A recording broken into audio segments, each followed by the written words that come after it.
एक जंगल में नीलकंठ पक्षी का जोड़ा रहता था। दोनों पति पत्नी एक दूसरे से बहुत अधिक प्रेम करते थे। नीलकंठ की पत्नी बहुत जिज्ञासु स्वभाव की पंछी थी।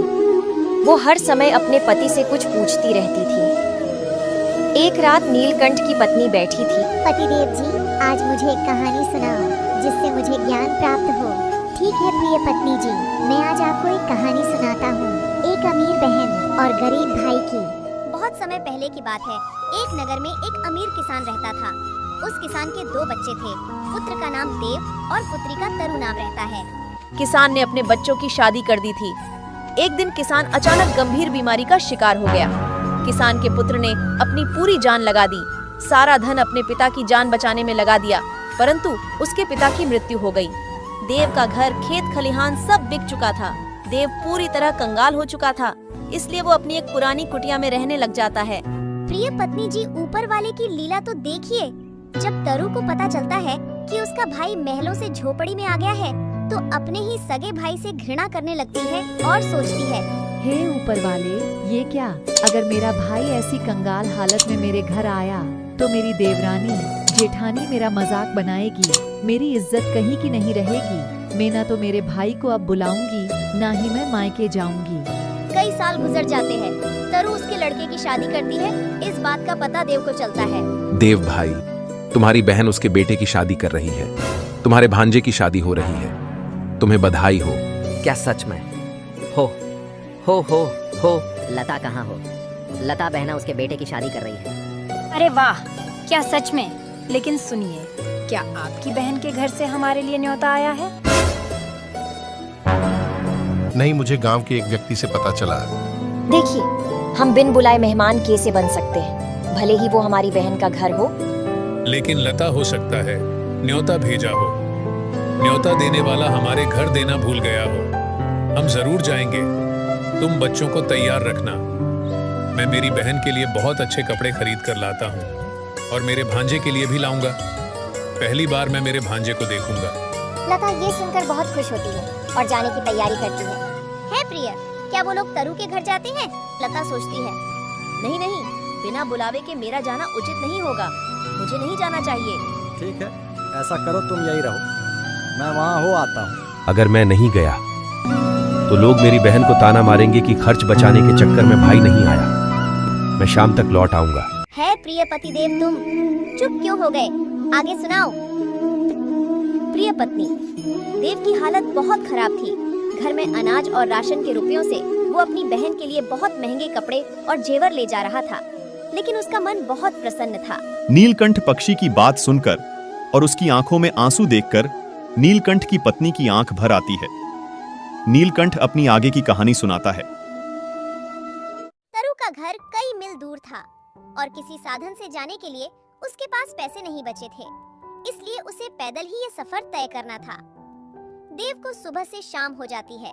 जब वो उसकी बहन के घर पहुंचता है तो एक तरफ साइड पे खड़ा हो जाता है और उसकी बहन के आने का इंतजार करता है।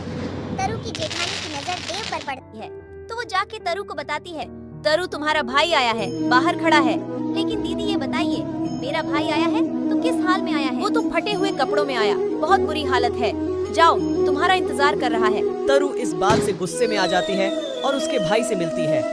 तरु को देखकर देव की आंख भर आती है, लेकिन उसे अपने ही भाई से नफरत हो चुकी थी, इसलिए वो बोली, भाई तुम यहाँ क्यों आए हो? तुम्हें किसने बुलाया? 1 मिनट, तुम मेरे पीछे आओ। यहाँ अगर मुझे किसी ने तुम्हारे साथ देख लिया तो कई सवाल होंगे। चलो आओ। अब मुझे बताओ, तुम यहाँ क्यों आए हो? क्या तुम्हें भी आज ही आना था? देख रहे थे ना कि कितने बड़े बड़े घर से लोग आए हैं। मेरे घर में और किसी ने तुम्हें यहाँ देखा तो मैं क्या कहूँगी? लोग हंसेंगे मुझ पे, कहेंगे कि ये भिखारी तेरा भाई है। मेरी इज्जत खराब करने आए हो क्या? किस जन्म का बदला लेने आए हो यहाँ?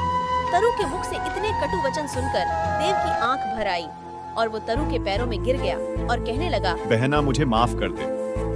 मैं तुझे तकलीफ पहुंचाने नहीं आया। मुझे नहीं पता था मेरी वजह से तुझे इतनी शर्मिंदगी उठानी पड़ेगी।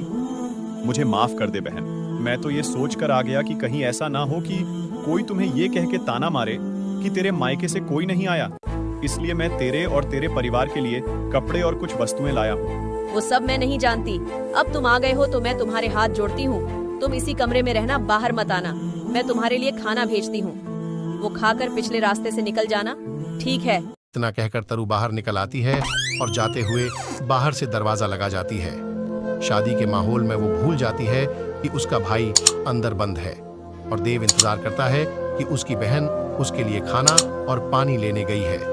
देव मिलो दूर पैदल चलकर आया था, इसलिए थक गया था, उसे नींद लग गई। सुबह उसकी आंख खुली, प्यास और भूख से उसका दम घुट रहा था। उसने दरवाजा खटखटाना चालू किया, लेकिन किसी ने नहीं सुना। सुबह से फिर शाम हो गई। इस तरह 3 दिन गुजर गए। देव की हालत खराब हो गई। अचानक किसी के पायल की आवाज आई। देव ने अपनी पूरी ताकत से दरवाजा खटखटाया तो तरु की जेठानी ने दरवाजा खोला और देव को देखकर चौंक गई। अरे भाई, तुम यहाँ कैसे? तुम्हें किसने बंद किया? तुम्हारी हालत कुछ ठीक नहीं लग रही। मैं तुम्हारे लिए पानी लाती हूँ। नहीं नहीं बहन, रहने दो, मुझे अब निकलना होगा। 3 दिन का भूखा प्यासा देव अपने घर के लिए निकल जाता है। चलते चलते अपनी बहन के व्यवहार को याद करता है और बहुत दुखी होता है। अचानक उसे चक्कर आ जाते हैं और वो गिर जाता है। अचानक वहाँ से एक बूढ़ी माँ गुजर रही थी। जब उन्होंने देव को देखा तो एक कुटिया में ले गई। जब रोहन को होश आया तो वो आश्चर्य में पड़ गया। माताजी, आप कौन हैं और मैं यहाँ कैसे आया? बैठ जाओ बेटा, आराम से बैठो और मुझे बताओ कि तुम कहाँ से आ रहे हो और कहाँ जा रहे हो। तुम भूखे और प्यासे थे, बताओ बेटा। माताजी, मैं मेरी बहन के घर से आ रहा हूँ। उसके बेटे की शादी थी। चंदू ने बूढ़ी माँ से बात करते करते सारी पिछली बात सुना दी और उसकी आंखें भर आईं।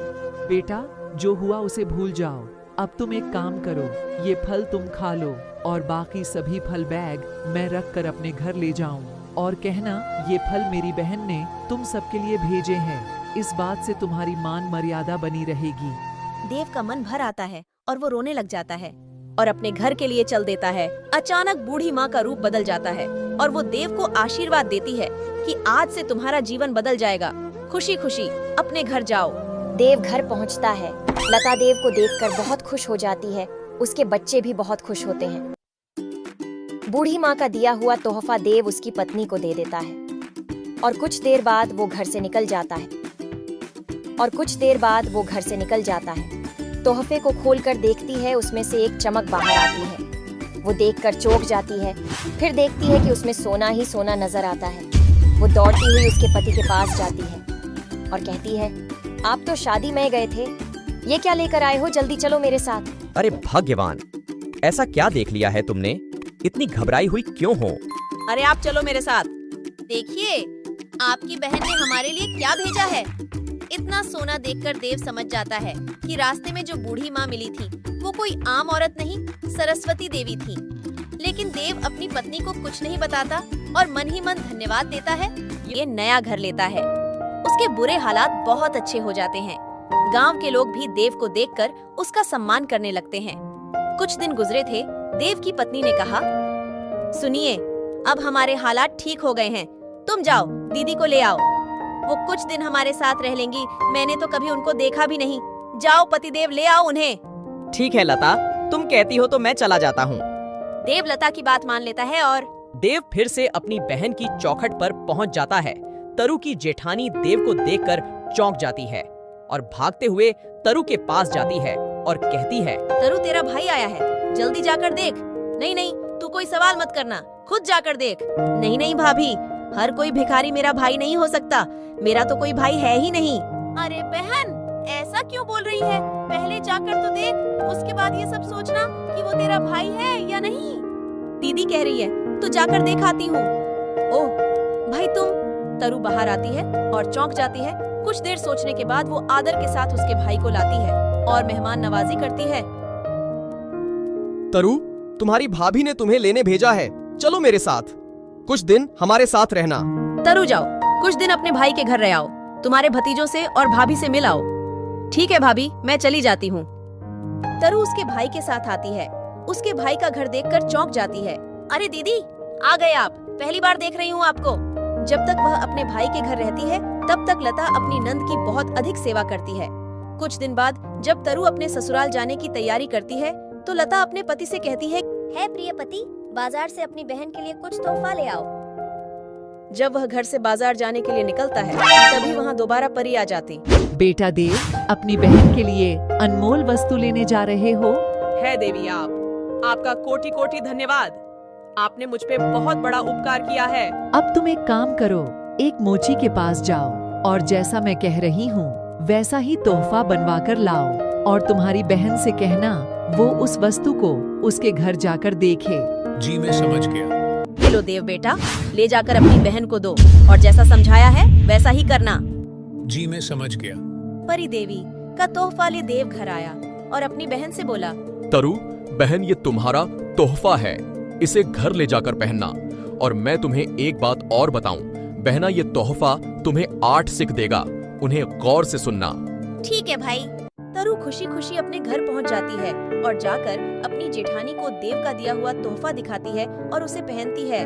जब वह जूतियों को पहनकर पहला कदम रखती है, जुतिया बोल पड़ती है, बात ज्ञान की है कही, मानव तू मत भूल, होती है अज्ञानता निर्धनता का मोल।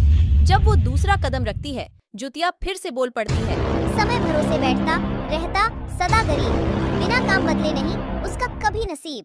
जब वो तीसरा कदम रखती है, जूतियों से फिर आवाज आती है, आलस कर रहता सदा जो परिवर्तनहीन, वही कर्म फिर स्वयं करे, कहत स्वयं को दिन। चार थे पग पर, जुतिया बोलती है, नहीं गरीबी से बड़ा है कोई अभिशाप, हासिल करके जान को करो दूर अब आप। 5 वे पग पर, दोष समय को दो नहीं बनो मजबूर, कर्म साधना में झूठ करो गरीबी दूर।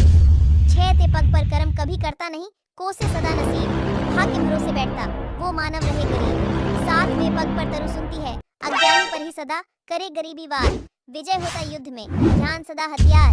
8वें पग पर सुनती है, पैसों के बाजार में बदल गई तहजीब, धन दौलत से जुड़ रहे रिश्ते में गरीब। जब तरु ये 8 बातें सुनती है तो वही बैठ जाती है, उसकी आंखों से आंसू नहीं रुकते। तभी तरु की जेठानी आती है और तरु से कहती है, बहन, तुम्हें तुम्हारे भाई का यूं अपमान नहीं करना था। तुमने तुम्हारे भाई का उस वक्त साथ नहीं दिया जब तुम्हारे भाई को तुम्हारी सबसे ज्यादा जरूरत थी।